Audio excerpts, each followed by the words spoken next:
Good afternoon and welcome back to Andersen Acres. We're going to talk today a little bit about barn cats.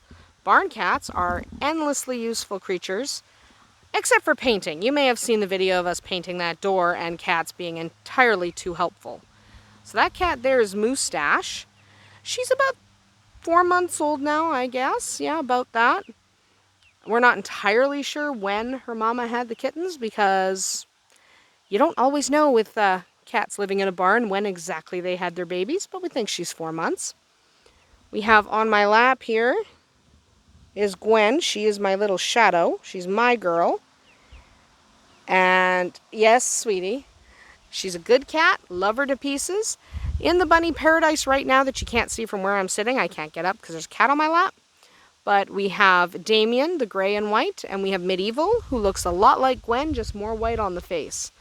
Missing from the immediate area is Princess Orange. She's, I think, in the neighbor's shed hunting for mice.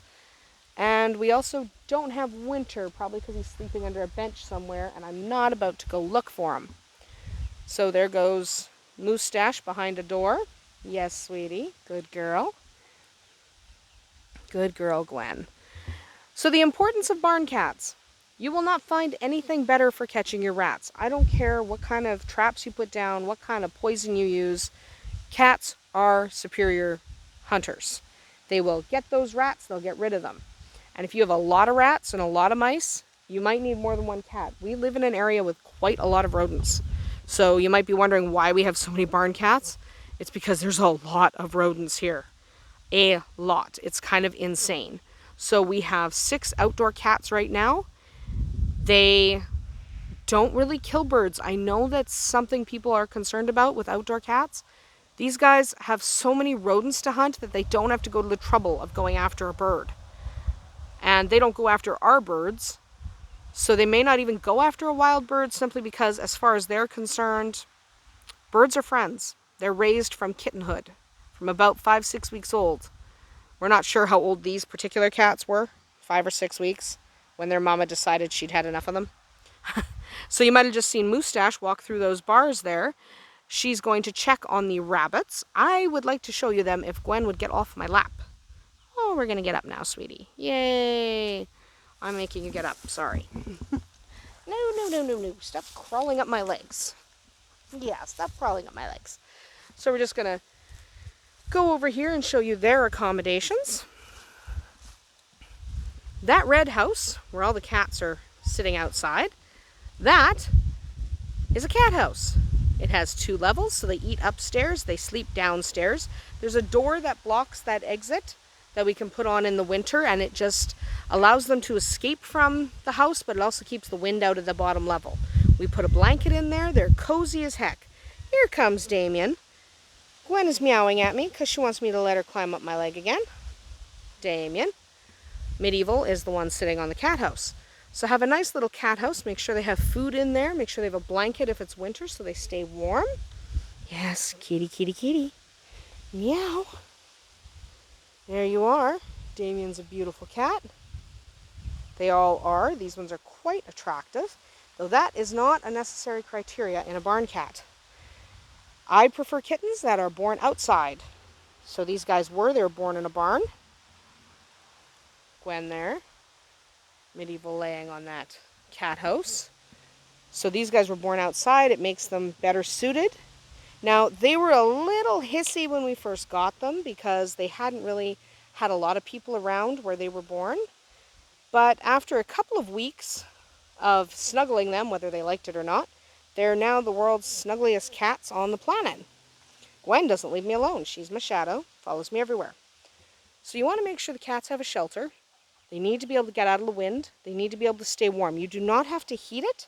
It gets to 40 below here. None of our cats have ever had frostbite. Gwen. So you do not have to heat it if you do not want to. We're just going to go around. I don't want to open that right now. See if I can show you Medieval's face. He's got a different face than Gwen. That's how you tell them apart, even though they're both black and white. One has more white on his face. One has less white. Gwen has less white. We'll go this way.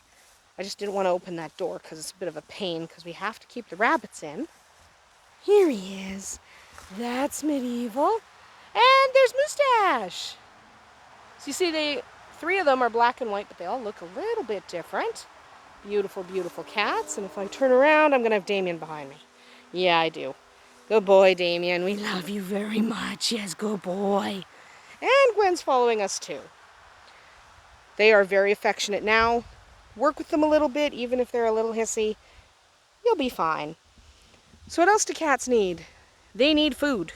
I know I said they're really great hunters and they go and eat a lot of rats and they eat all the mice, and that's great. But hungry cats will eat anything, including your chickens or your rabbits or whatever you have. Medieval. So you want to make sure you actually feed them. A nice scoop of food in the morning. We just have a big cat feeder in the cat house, but you can use just a bowl. Nice scoop of food in the morning, and they'll hang around because they love you and they want food, but they'll also hunt for you. Our guys, they don't hunt birds, they hunt mice and rats. You probably don't need as many as we have if you live in an area that has fewer rodents. But we have so many rodents, so many rats, it's ridiculous. Yeah, so many rats. Just nuts. Beautiful. Gwen, look at me. Or not. Scratch your ear then. So that's really all you need to know about barn cats. There really isn't a ton to know. They are easy to look after. You do want to take care of their basic vet care, so you want to make sure you get them fixed so you don't have an explosion of kittens all over your property. That would be horrible. Gwen here is too young to be fixed. She'll get fixed in about 3 or 4 months. Damien will get fixed in 2 or 3 months because he's a boy. He can be fixed a little earlier. So spay and neuter your pets. Vaccinate your cats. You do not want to lose one just because you decided not to vaccinate. That would be horrible because we love these little guys to pieces. So spay and neuter, vaccinate, have your vet check them over once a year or so, just to make sure everyone's in good health. Our farm vet does it when he comes for his annual visit. So it doesn't cost anything extra to have him just look at them. Obviously you have to pay for vaccines. But they're really one of the easiest animals on your farm.